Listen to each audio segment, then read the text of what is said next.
Xitoy Sharqi Turkistonda halol belgisini ishlatishni cheklagan.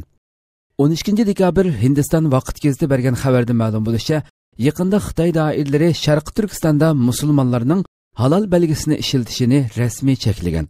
Bu yil 4-oyda Xitoy atalmış asabiylikka qarshi turish qonuni tuzib chiqqanligi, yaqinda Xitoy doiralari oshxonalarning ustidagi viviska va yemakliklarning qipiga halol belgisini ishlatishni, shundaqla yemaklikni halol yoki harom deb turiga ayirishni asabiylikning belgisi deb qarab ishlatishni cheklaganligi oshkorlangan. Germaniya istixborot organi Xitoyni LinkedIn josuslik harakatidan ogohlantirgan.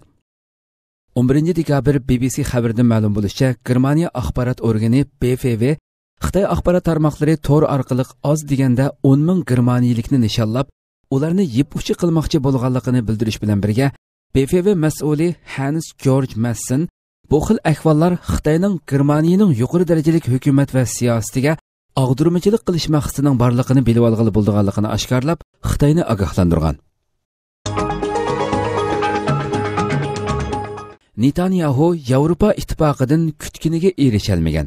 Yevropa ittifoqi komiteti boshlig'i Jean-Claude Juncker va Yevropa ittifoqiga a'zo davlatlarning tashqi ishlar ministrlari bilan ko'rishish uchun Belgiyaning poytaxti Bryusselga kelgan Isroiliya bosh ministri Benyamin Netanyahu Yevropa ittifoqidan kutgan yordam va muomalaga erisholmay, komitet boshlig'i Juncker bilan oldin kelishib qo'ygan ko'rishishni bekor qilib, quruq qo'l qaytishga majbur bo'lgan. Isroiliya G'azzani to'pqa tutdi.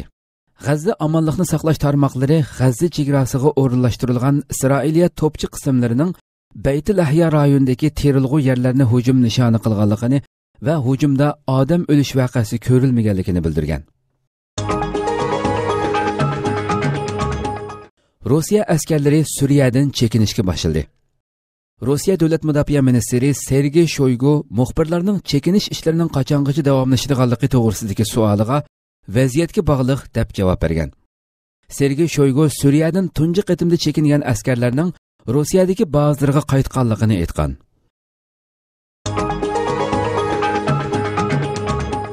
İstanbuldagi taksi şoförleri Trump'ning Quddus qaroriga norozilik bildirdi. İstanbulluq taksi şoförleri Amerikaning Quddusni Isroiliyaning poytaxti sifatida e'tirof qilish qaroriga norozilik bildirib, İstanbulning Maslak rayoniga yig'ildi. Shundaqla Turkiya bayrog'ini taksilarga esib yo'lga chiqdi.